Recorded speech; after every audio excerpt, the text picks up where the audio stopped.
For a while now, many persons have talked about silicone, that silicone is bad for our hair. Now, is that really so? Is silicone bad for our relaxed hair or even our natural hair? Well, for us to understand as to whether or not this is bad for our hair, let's delve into some facts about silicones.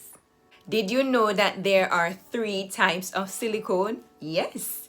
We have soluble silicone, non-soluble silicone, and evaporating silicone. Now let us look at soluble silicone. Soluble silicone are water-soluble silicones.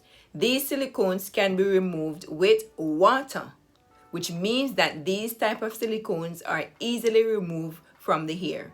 Now, here are some examples of water-soluble silicones. Now, I'm not going to try to call these words because these words are like tongue twisters.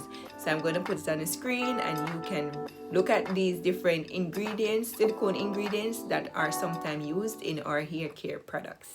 So now, what purpose does water-soluble silicone serve in our hair care products?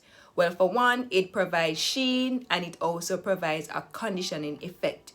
So depending on what you're going for your hair care routine, maybe you don't want your hair to look dry, then of course products that contains water-soluble silicone will definitely give you that nice gloss or sheen on your hair, and also at the same time let your hair look nice and conditioned, and in that case your hair is not going to be looking dry. So now let us look at non-soluble silicones.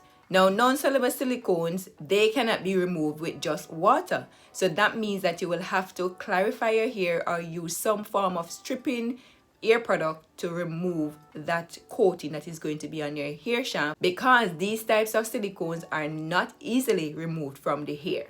Now, perhaps you're wondering, what are some examples of non-soluble silicones? Well, of course, these words are tongue twisters, so I'm just going to put it on the screen and you can look at it and see all the different types of non-soluble silicones that are out there. Of course, this is just some of them. What purpose does non-soluble silicone serve within our hair care products? Now, what this silicone does is to create a thin coating on the cuticle layer, which is the outside layer.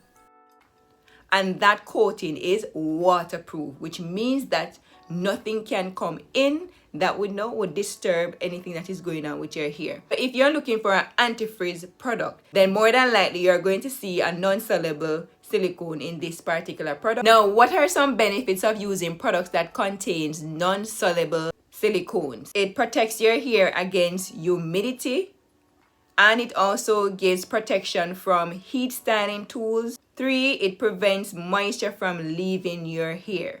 And when we talk about humidity, we're really talking about water droplets that are in the atmosphere. So for example, if the day is overcast or it becomes chilly, then water droplet is going to be in the atmosphere. Now, if you put a product in your hair that contains non-soluble silicone, what that is going to do is that there's going to be a thin coating on your hair shaft that is going to prevent the water droplets from the atmosphere from entering into your hair shaft, thus causing your hair to become frizzy. So because you have on that product on your hair, then even when it's going to rain or the time look overcast or cloudy outside, then yes, you're going to be protected from that humidity from the atmosphere, and so your hair is not going to swell and the cuticles are not going to be open and cause your hair to look frizzy. When we talk about moisture leaving the hair, now sometimes you might be outside and it's quite windy or it's quite sunny. What tends to happen is that the moisture inside of your hair shaft starts to evaporate. Now, when you add these types of products to your hair shaft, this thin coating that is on the cuticle layer, which is the outside layer, will prevent the moisture that is already inside your hair shaft from escaping out into the atmosphere, which would make your hair in that instance look very dry. So if you do not want your hair to look dry, then products that contains these types of silicone is going to definitely prevent that. Now, when we talk about silicones providing some form of protection when using heat styling tools, we are talking about your blow dryer, your flat iron, your curling iron. So anything that you're going to be using that will create heat to your hair or apply heat to your hair, then the silicone is going to provide some form of protection. However, you have to keep in mind that using products that contain non-soluble silicone will eventually cause harm to your hair And why am I saying that? If you use too much of these products on your hair, what is going to happen is that you're going to have a buildup, right? So every time you use a product, you're building on. And if you keep coating your hair shaft with these types of silicones, then eventually it is going to prevent any product that you put on your hair that would benefit your hair from penetrating the hair shaft. So your cortical layer of the hair is not going to benefit from anything that you put on the hair. So you want to have a balance when it comes to using products that contains non-soluble silicone. And keep in mind that if you use these types of silicone, you must clarify your hair or strip your hair at some point in time to prevent the buildup, so that when you do your deep conditioning treatment, then your hair will benefit from it. So that's just one downside of using these types of silicone. Though it have so many benefits, it also has its disadvantage. So just keep that in mind and be balanced when using products that contain these types of silicones. Next up, we have the evaporating silicones. Now, what are these? Evaporating silicones helps to spread the product quickly and then leaves the hair once its job is done. So after about 2 hours after applying products that contains the evaporating silicones, these types of silicone will, as it says, evaporate from your hair. So you would not need to necessarily wash it out with water or shampoo. It will evaporate after 2 hours of placed in the hair.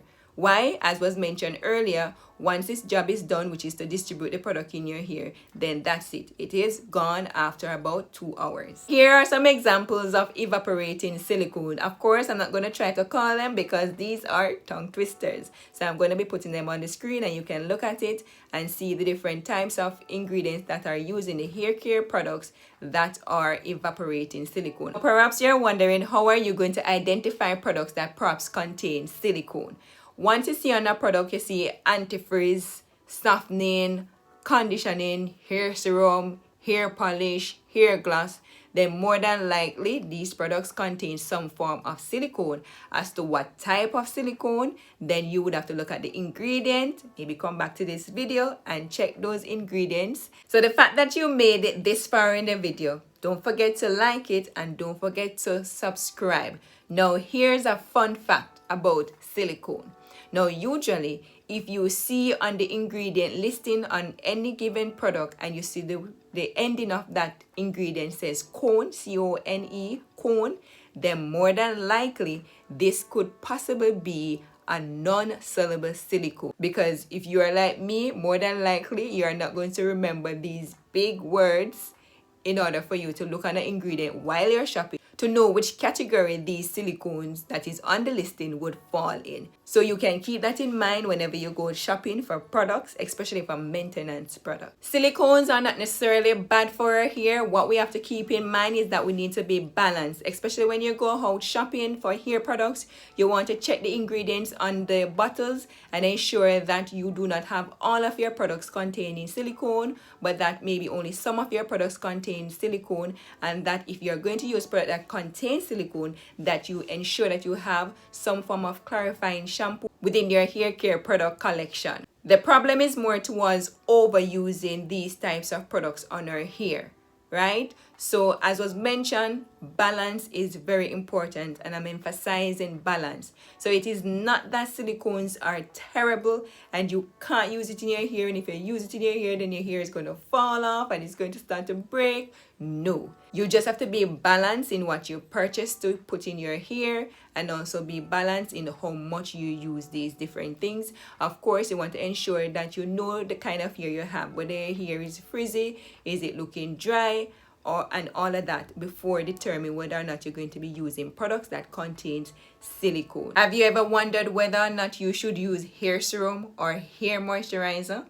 Well, if that is the case, you can go ahead and watch this video next so that you can learn all you need to learn about hair serum and hair moisturizer and see which one is best for your hair. And I'll see you in my next video. Bye!